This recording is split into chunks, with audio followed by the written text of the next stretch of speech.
Dice Jorge Emilio Álvarez Trinchet, me dice qué opino acerca del fenómeno de apropiación cultural, y luego creo que se equivoca en su idea de apropiación cultural, porque dice, habla de 2016 cuando Karl Lagerfeld sacó a través de la plataforma de Chanel un boomerang australiano etiquetado con el símbolo Chanel y un precio de 1.900 euros. Eso no es el concepto de apropiación cultural que manejan los posmos, Pero lo he visto. Cuando alguien... Antes pasaba algo muy divertido. Un modista internacional se inspiraba en cierta ropa tradicional mexicana y lanzaba una línea con esta ropa tradicional mexicana. En los periódicos salía, ¡ay, fulano de tal se inspiró en nosotros! Claro, es que nuestra cultura es muy guay y nosotros somos lo máximo. Y mira, sí inspiramos a los grandes modistas. Yo decía, no, me suena como muy para celebrarlo y sacar las botellas y el mariachi, pero bueno, allá ustedes. Y ahora es que si alguien copia un bordado o se inspira en un bordado de algunas mujeres indígenas de tal o cual sitio, entonces se está atacando el derecho. Pero esto es muy curioso, la propiedad intelectual colectiva. Y esto a mí me alarma muchísimo, porque existe un concepto de dominio público. Es decir, hay una serie de conocimientos, obras artísticas, musicales, plásticas, de todo tipo, que se consideran dentro del dominio público, que son parte del patrimonio cultural universal. Y de pronto tú, que me decías hace 10 minutos que estabas en la izquierda, me vienes a decir que no, que hay que respetar los derechos de propiedad intelectual colectiva centenaria. Es decir, bordados que se hacen hace 400 años en tal lugar y que los hacen 300, 400 o 10,000 personas, no los puede hacer nadie más si no pertenece a esa cultura indígena. Y si no les tiene que pagar, quizás les tendría que pagar derechos, no estoy tan seguro. Pero esto debería dejar muy claro que entonces hay derechos de autor sobre cosas que no tienen autor y cancelar para siempre toda posibilidad de que algo esté en el dominio público. Cuando un músico se inspira en otra canción, estoy pensando en Antonín Dvorak, que va a la música de los Estados Unidos y a la música de los indígenas estadounidenses para escribir cosas como la Sinfonía desde el Nuevo Mundo, que es una maravilla. Está apropiándose culturalmente de aquello, no se está inspirando. Si nadie inventa nada en el arte, nadie inventa nada en el diseño, en la música, todo es una sucesión de préstamos. ¿Dónde empieza la propiedad cultural? Cuando vemos muchos diseños indígenas actuales, fueron tomados de otras influencias de hace 30, 40, 20 años. La apropiación cultural, eso no creo que sea apropiación cultural, pero creo que entra en un debate mucho más amplio que es el dominio público, y yo prefiero que haya un dominio público, la verdad.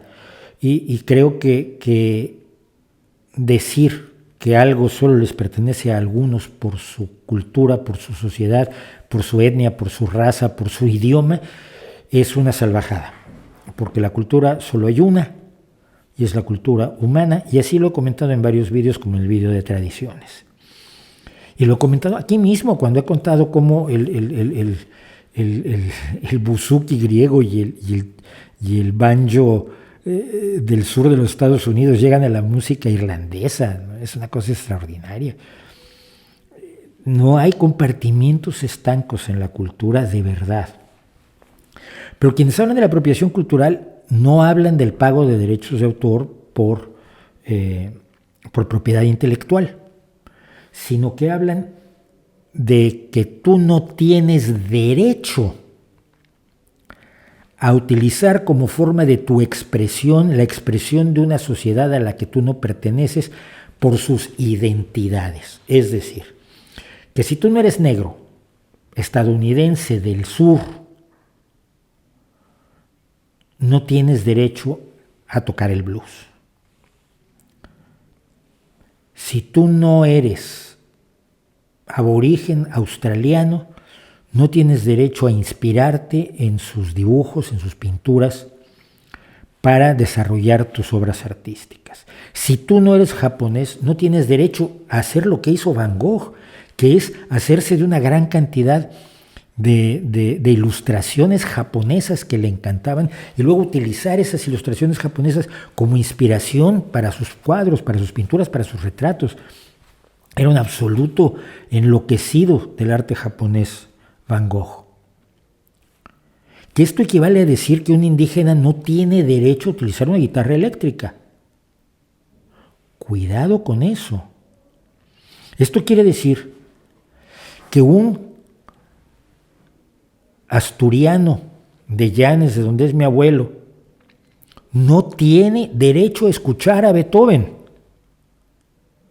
porque él es asturiano de Llanes, de las montañas, y Beethoven es el genio de Bonn. Y menos aún tiene derecho a cantarlo. Un coro asturiano cantando alguna cantata de Beethoven o de Bach sería aterrador, o me voy a otra cosa. Todos los fines de año se reúne un coro de 10,000 personas en Japón para cantar la novena de Beethoven. La novena le llaman. Y hay 10,000 japoneses cantando. Eso es una apropiación cultural aterradora. Cuando Beethoven trabajaba en Alemania, hacia principios del siglo XIX, el shogunato todavía existía. Japón, ¿qué tiene que ver con eso? ¿Con qué derecho cantan a Beethoven? Esa es la idea de la apropiación cultural de los posmos. La idea de que las identidades estancas no tienen derecho a mantener lo suyo como suyo propio sin que haya mestizajes, porque el mestizaje rompe con la pureza. Si esto te suena medio nazi, medio a la onda de la Lebensraum, es porque eso es. Es una forma de nazismo cultural. Es una forma de decirle a la gente que no tiene derecho al disfrute pleno de la totalidad de la cultura humana, porque la cultura humana no le pertenece. Y cuando toma cultura de una identidad que no es la suya, está apropiándose ilegítimamente de algo, está robando. Está robando. El indio Sioux de los Estados Unidos que se compra una cámara Canon para tomar fotografías de su tribu está apropiándose culturalmente de una cámara que su tribu no fabricó.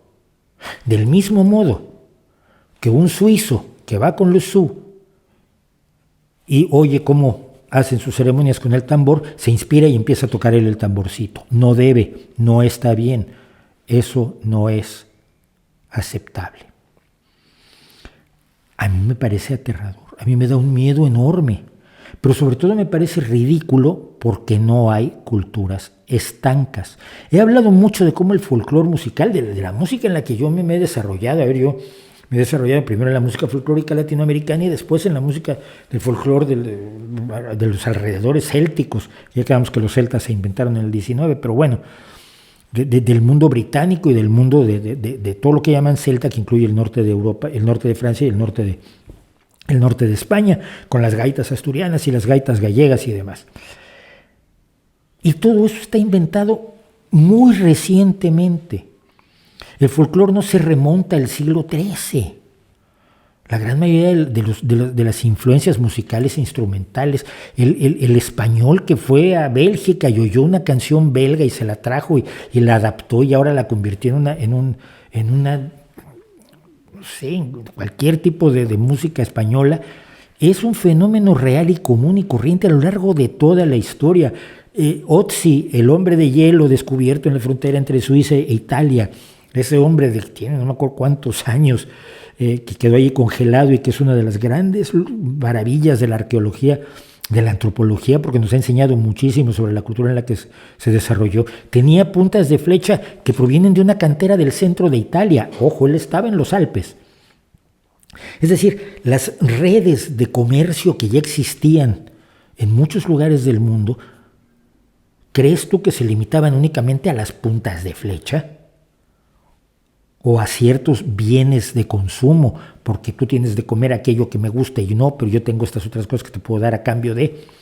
Y nada más intercambiaban comercialmente, sigamos el materialismo histórico, o había un intercambio cultural, sexual, social, de llevarse bien, de llevarse mal. Todas las culturas, todas las sociedades han sido permeables. Corea del Norte quizás la que menos. Pero es muy reciente, Corea del Norte de los años 50. Todas las culturas le deben a todas las culturas. No hay una que sea la pureza absoluta. Y entonces ese sueño de los identitaristas de la pureza absoluta me parece despreciable. Yo creo que la única cultura es la humana, no hay apropiación cultural. Tienes tanto derecho a usar los bordados de los indígenas de la quebrada de Humahuaca, como tienes derecho a escuchar a Piotr Ilich Tchaikovsky, mientras que eres, en tu caso, mi querido amigo, un estudiante cubano.